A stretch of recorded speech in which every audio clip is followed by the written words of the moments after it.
오늘 우리에게 주신 하나님의 말씀은 디모데후서 1장 15절에서 18절 말씀입니다. 아시아에 있는 모든 사람이 나를 버린 이 일을 내가 아나니 그 중에는 부겔로와 허모게네도 있느니라. 원하건대 주께서 오네시보로의 집에 긍휼을 베푸시옵소서. 그가 나를 자주 격려해주고 내가 사슬에 매인 것을 부끄러워하지 아니하고 로마에 있을 때에 나를 부지런히 찾아와 만났음이라. 원하건대 주께서 그로 하여금 그날의 주의 긍휼을 입게 하여 주옵소서. 또 그가 에베소에서 많이 봉사한 것을 내가 잘 아느니라. 오늘 이 말씀에 많은 은혜 받으시기 바랍니다.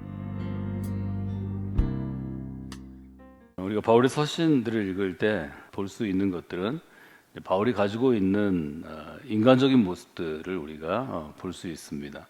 그래서 바울이 어떤 사람이었는지를 우리가 좀 유추할 수 있는, 생각해낼 수 있는 근거들이 이제 디모데후서와 같은 바울의 서신으로 우리에게 전해지는 서신서에서 볼 수 있습니다. 특별히 이제 15절 이하는 조금 개인적인 일이기도 하고, 또 바울이 그 당시에 함께 교제하고 또 바울의 전도를 받아서 성도가 됐던 사람들이 어떤 사람이었는지를 우리가 좀 들여다볼 수 있는 조그만 창문 같은 그러한 역할을 하는데, 하나님께서 우리에게 주신 일종의 우리를 형성하는, 사람을 형성하는 요소 중에 중요한 것이 감정입니다. 우리가 하루를 살다 보면 뭐 어떤 일을 당하든지 기분이 좋은 일도 있고 기분이 나쁜 일이 있습니다. 이 좋고 나쁨을 뭘 우리가 논리적으로 생각하고 또 논리적으로 따져보든지 해서 오는 게 아니고 상당히 직관적인, 말하자면 아주 짧은 시간 내에 내 마음의 변화가 있는데요.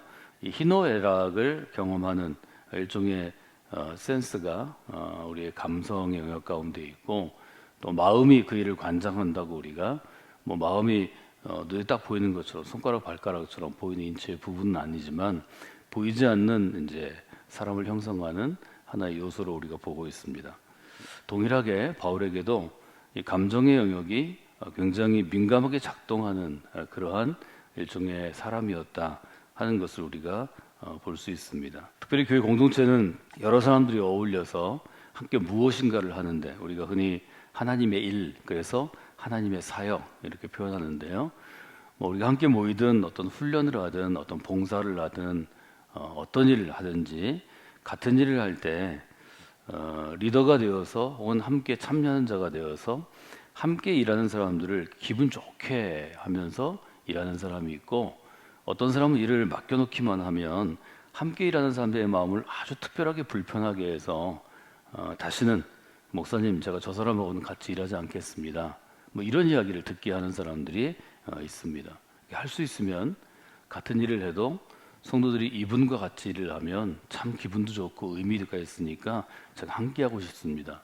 여러분들이 이런 평가를 받는 분들이 되시기 위해서 반드시 노력해야 합니다. 저는 이것을 리더십 어빌러티라고 부르고 싶습니다. 리더십 능력입니다. 바울에게는 이런 리더십 능력이 아주 분명히 있었던 걸 우리가 보게 됩니다.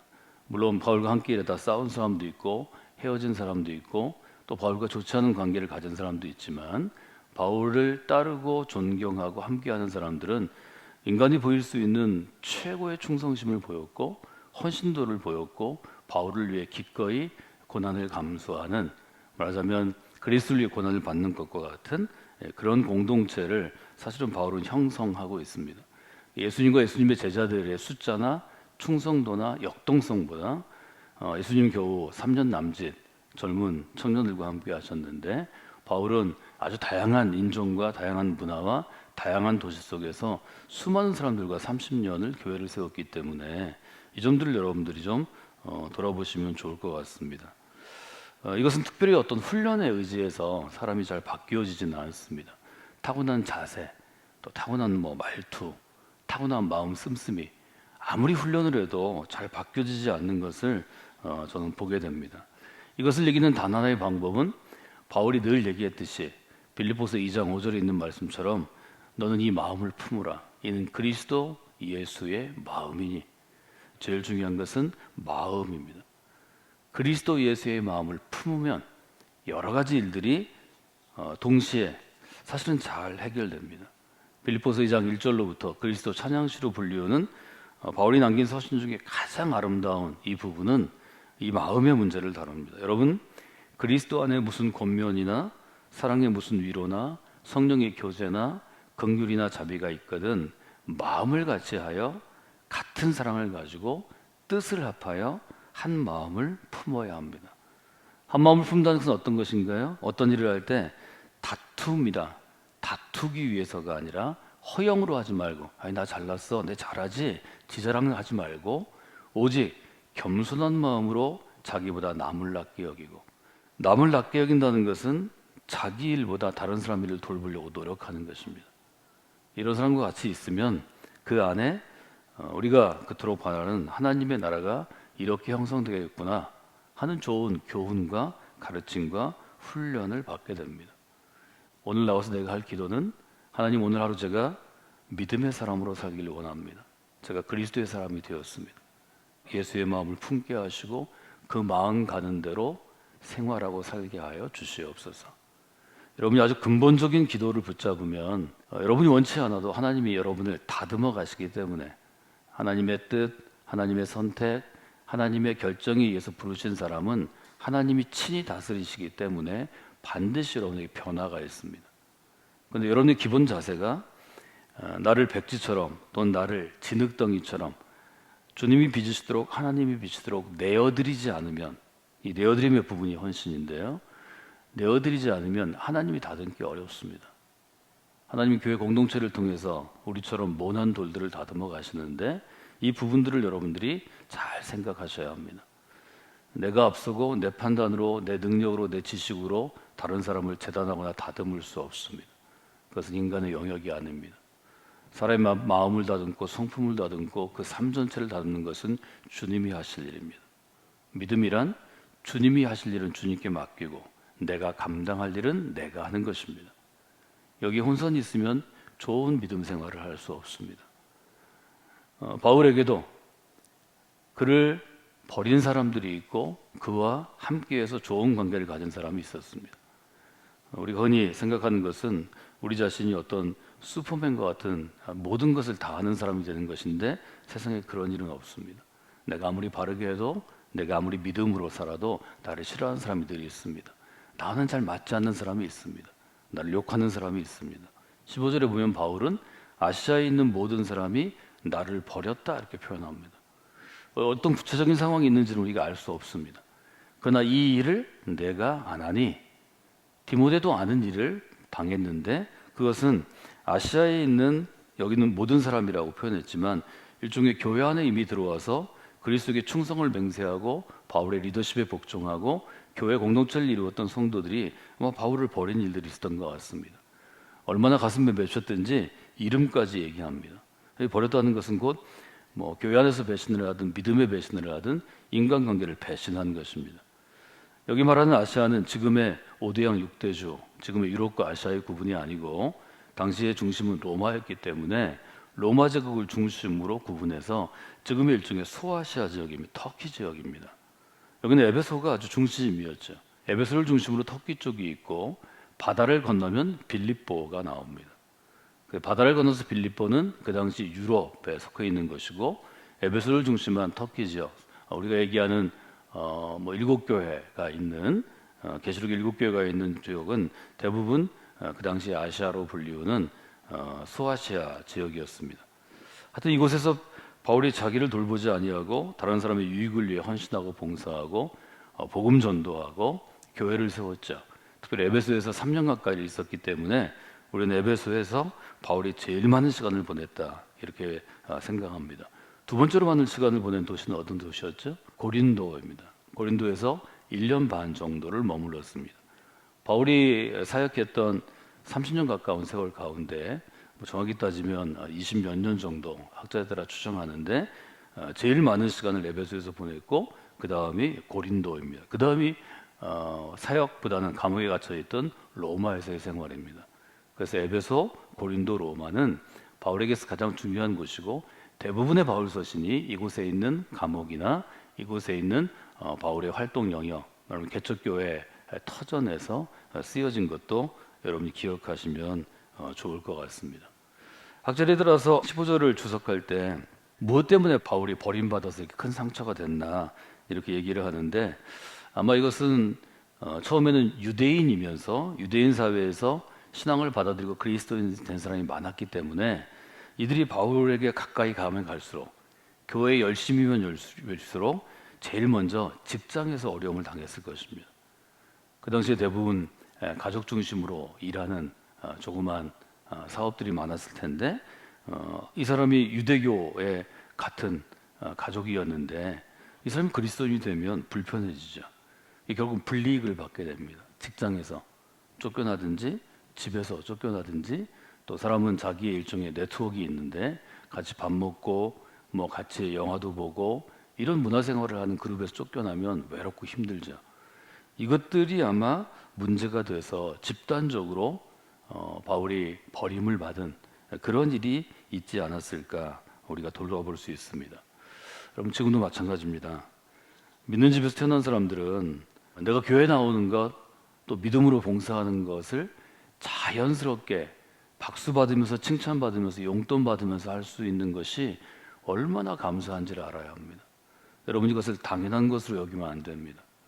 우리 부모가 믿음 좋아서 내가 교회 가면 부모님이 상 주고 선물 주고 잘했다고 칭찬하고, 그래서 점점 믿음 생활을 어린 시절 청년 시절에 잘하게 되었다면 그것은 놀라운 하나님의 축복입니다. 사람이 받을 수 있는 가장 큰 선물입니다. 이미 그 복을 충분히 받은 것입니다. 믿지 않은 가정에서 내가 처음 믿으면 엄청난 압력과 불이익을 받습니다. 여러분 그걸 잘 생각하셔야 합니다. 신앙 때문에 불이익을 당하는 것, 그리스도로 말미암은 고난은 우리 모두에게 일어난 일입니다. 바울은 이렇게 표현합니다. 복음과 함께 고난을 받으십시오. 복음과 함께 고난을 받으라. 이것은 지금 한국교회 부흥을 이끌어낸 70년대 후반 학번부터 나이 60대부터 80년대 중후반 학번까지 지금의 50대까지 이 띠의 20년이 가장 많은 청년들이 하나님께 헌신한 세대입니다. 그것이 지금의 한국교회를 이루었습니다.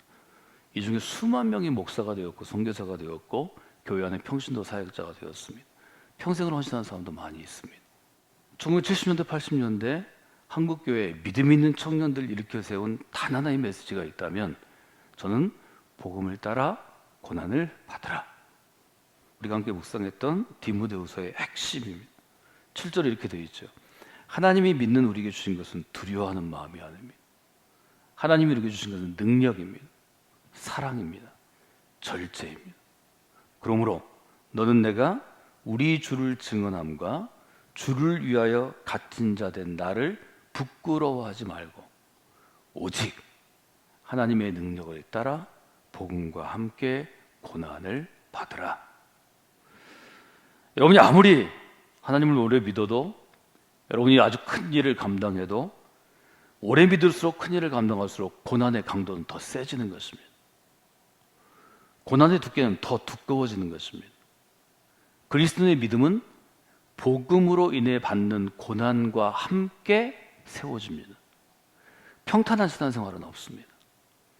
여러분 어려움 없으면 신앙도 무너집니다. 그 어려운 가운데서 하나님께서는 바울을 어떻게 세우셨나요? 16절에 보면 주께서 오네시포로의 집에 긍휼을 베푸시옵소서. 왜 이 집을 위해 기도할까요?